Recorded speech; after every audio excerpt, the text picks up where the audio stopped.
മഴ തന്നെയാണ് പ്രധാനമായും ഇപ്പോഴത്തെ വിഷയം. കാരണം കാലം തെറ്റി പെയ്യുന്ന മഴ, സമയം തെറ്റി പെയ്യുന്ന മഴ എന്നൊക്കെയാണ് ഇതിനെ പറഞ്ഞത്. കാരണം അത്യാവശ്യത കാര്യത്തിൽ പുറത്തേക്ക് ഇറങ്ങുമ്പോൾ നമുക്ക് അതിനുവേണ്ടി കരുതൽ വേണ്ടി വരും. കുടയോ കോട്ടോ ഒക്കെ എടുക്കേണ്ട ഒരു സാഹചര്യമാണ്. എന്തായാലും സംസ്ഥാനത്ത് വ്യാപക മഴയ്ക്ക് സാധ്യതയാണ്. ഇന്ന് 7 ജില്ലകളിലെ യെല്ലോ അലർട്ട് പ്രഖ്യാപിച്ചിട്ടുണ്ട്. തൃശ്ശൂരിലെ വിദ്യാഭ്യാസ സ്ഥാപനങ്ങൾക്ക് ഇന്ന് അവധിയാണ്. മത്സ്യത്തൊഴിലാളികൾക്ക് കടലിൽ പോകരുതെന്ന നിർദ്ദേശം നൽകിയിട്ടുണ്ട്. അടുത്ത 2 ദിവസം കൂടി സംസ്ഥാനത്ത് മഴ തുടരും. കൂടുതൽ വിശദാംശങ്ങളുമായി ആതിര രാധാകൃഷ്ണൻ ചേരുന്നുണ്ട്. ആതിര, കഴിഞ്ഞ കുറച്ച് ദിവസമായിട്ട് മഴ അലർട്ട് തന്നെയാണ്. തിരുവനന്തപുരത്ത്, തെക്കൻ കേരളത്തിലൊക്കെ അല്പം മഴയ്ക്ക് ശമനമുണ്ട്. എങ്കിൽ പോലും മധ്യ കേരളത്തിലും അല്ലെങ്കിൽ വടക്കൻ കേരളത്തിലും ഒക്കെ ശക്തമായ ഒരു മഴയാണല്ലോ. എന്താണ് കാലാവസ്ഥാ നിരീക്ഷണ കേന്ദ്രം ഈ കാര്യത്തിൽ ഇപ്പം മഴയെക്കുറിച്ച് പറയുന്നതും ഏതൊക്കെ ജില്ലകളിൽ പ്രധാനപ്പെട്ട അലർട്ടുകൾ അല്ലെങ്കിൽ മുൻകരുതലുണ്ട്?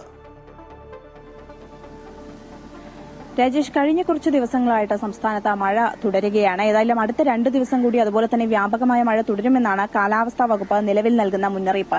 ഇന്ന് ഏതായാലും സംസ്ഥാനത്ത് 7 ജില്ലകളിൽ യെല്ലോ അലർട്ട് നൽകിയിട്ടുണ്ട്. തിരുവനന്തപുരം, കൊല്ലം, പത്തനംതിട്ട, ആലപ്പുഴ, കോട്ടയം, ഇടുക്കി, എറണാകുളം എന്നീ ജില്ലകളിലാണ് നിലവിൽ യെല്ലോ അലർട്ട് നൽകിയിരിക്കുന്നത്. ശക്തമായ മഴയാണ് തൃശൂരിൽ തുടരുന്നത്. അതുകൊണ്ട് തന്നെ തൃശൂർ നഗരത്തിലെ വിദ്യാഭ്യാസ സ്ഥാപനങ്ങൾക്ക് ഇന്ന് കളക്ടർ അവധി പ്രഖ്യാപിച്ചിട്ടുണ്ട്.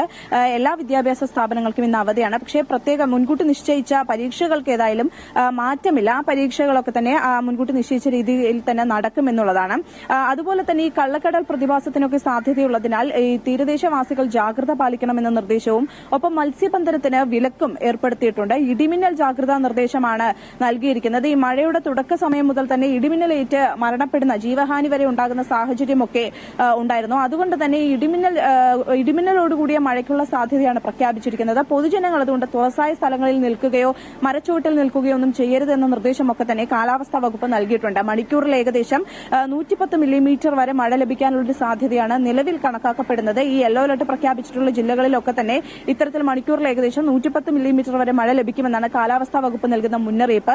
ഏതായാലും സംസ്ഥാനത്ത് അടുത്ത 2 ദിവസം ശക്തമായ മഴ തുടരുമെന്ന് തന്നെയാണ് കാലാവസ്ഥാ വകുപ്പ് നൽകുന്ന മുന്നറിയിപ്പ്. മണ്ണിടിച്ചൽ, ഉരുൾപൊട്ടൽ സാധ്യതയുള്ള പ്രദേശങ്ങളിൽ താമസിക്കുന്നവർ ഈ മുൻകരുതലിന്റെ ഭാഗമായി മാറി താമസിക്കാൻ തയ്യാറാകണം. അധികൃതർ നിർദ്ദേശിക്കുന്നതനുസരിച്ച് മാറി താമസിക്കാൻ തയ്യാറാകണം.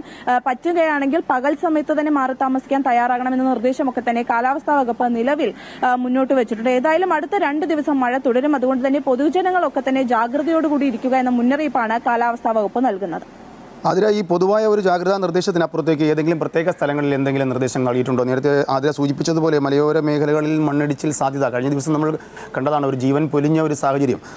അതുപോലെ അങ്ങനെ ഏതെങ്കിലും തീരദേശ മലയോര മേഖലകളിൽ ജാഗ്രതാ നിർദ്ദേശമുണ്ടോ? മാത്രമല്ല, സാധാരണയായി സർക്കാർ തലത്തിലൊക്കെ ഒരു ശുചീകരണം, മഴക്കാല ശുചീകരണം അല്ലെങ്കിൽ മഴയ്ക്ക് മുമ്പുള്ള നടപടിക്രമങ്ങൾ, റോഡ്, ഓടയൊക്കെ വൃത്തിയാക്കുന്ന ഒരു സാഹചര്യം ഇതൊന്നും ഇപ്പോൾ കാണുന്നില്ല. സമീപകാലത്തൊന്നും അങ്ങനെ കാണുന്നില്ല. മഴ മുന്നറിയിപ്പിനപ്പുറത്തേക്ക് വേറെ എന്തെങ്കിലും, അങ്ങനെ ജില്ലാ ഭരണകൂടം അത്തരത്തിൽ എന്തെങ്കിലും കാര്യങ്ങൾ ചെയ്യാനുള്ള ഉദ്ദേശമുണ്ടോ? അങ്ങനത്തെ ഒരു നിർദ്ദേശമോ മുന്നറിയിപ്പോ ഉണ്ടോ? രാജേഷ്, നിലവിൽ അത്തരത്തിലുള്ളൊരു മുന്നറിയിപ്പുകളോ നിർദ്ദേശങ്ങളോ പ്രത്യേക ഒരു ജില്ലയ്ക്ക് മാത്രമോ ഒരു പ്രദേശങ്ങൾ കേന്ദ്രീകരിച്ചോ നൽകിയിട്ടില്ല. മറിച്ച് ഇടുക്കി, അതുപോലെ തന്നെ ഇത്തരത്തിൽ മലയോര മേഖലകളിൽ താമസിക്കുന്ന ജനങ്ങൾക്കും തീരദേശത്ത് കടലിനോട് ചേർന്ന് താമസിക്കുന്ന ജനങ്ങൾക്കുമാണ് പ്രത്യേകം ജാഗ്രതാ നിർദ്ദേശങ്ങളൊക്കെ തന്നെ നൽകിയിട്ടുള്ളത്. പറ്റുകയാണെങ്കിൽ ഇവരൊക്കെ തന്നെ ഈ ഒരു മുന്നറിയിപ്പ് കണക്കിലെടുത്തുകൊണ്ട് അവിടെ നിന്നും മറ്റു അടുത്തുള്ള ദുരന്ത നിവാരണ കേന്ദ്രങ്ങളിലേക്ക് മാറി താമസിക്കുകയോ അല്ലെങ്കിൽ അടുത്തുള്ള ബന്ധുക്കളുടെ വീട്ടിലേക്ക് സുരക്ഷിതമായ സ്ഥലങ്ങളിലേക്ക് മാറി താമസിക്കുവാനുള്ള നിർദ്ദേശം മാത്രമാണ് നിലവിൽ നൽകിയിരിക്കുന്നത്. തിരുവനന്തപുരം നഗരത്തിലൊക്കെ തന്നെ കഴിഞ്ഞ ദിവസങ്ങളിലൊക്കെ പെയ്ത മഴയിൽ ഈ ഓടകളൊക്കെ പൊട്ടുന്ന സ്ഥിതിയൊക്കെ ഉണ്ടായിരുന്നു. അത് പിന്നീട് 2 ദിവസം മുൻപൊക്കെ തന്നെ അത് വൃത്തിയാക്കുന്ന ഒരു സാഹചര്യമൊക്കെ തന്നെ ഉണ്ടായിരുന്നു. ഏതായാലും നിലവിൽ സംസ്ഥാനം ഈ വരുന്ന മഴയെ നേരിടാനുള്ള സജ്ജമായി എന്നുള്ളതാണ് നിലവിൽ ലഭിക്കുന്ന വിവരം. ഏതായാലും മലയോര മേഖലകളിൽ താമസിക്കുന്നവർക്കും തീരദേശ മേഖലകളിൽ താമസിക്കുന്നവർക്കുമാണ് നിലവിൽ ജാഗ്രതാ നിർദ്ദേശം ഉൾപ്പെടെ നൽകിയിരിക്കുന്നത്. പക്ഷേ ഇടിമിന്നൽ ഉള്ളതുകൊണ്ട് തന്നെ പൊതുജനങ്ങൾ എല്ലാവരും ഈ തുറസായ സ്ഥലങ്ങളിൽ നിൽക്കുക മുതലായ കാര്യങ്ങൾ, അതുപോലെ തന്നെ ഈ മഴ പെയ്യുന്ന സമയത്ത് വണ്ടികളൊക്കെ മരച്ചുവട്ടിൽ നിർത്തിയിടാറുണ്ട്. അത്തരത്തിൽ ഈ മഴയിൽ നിന്നും രക്ഷ നേടാൻ മരച്ചുവടുകളിൽ നിൽക്കുന്നതൊക്കെ തന്നെ പൊതുജനങ്ങൾ ഒഴിവാക്കണമെന്ന പൊതുവായിട്ടുള്ള നിർദ്ദേശം മാത്രമാണ് നിലവിൽ പ്രഖ്യാപിച്ചിട്ടുള്ളത്. ശരി.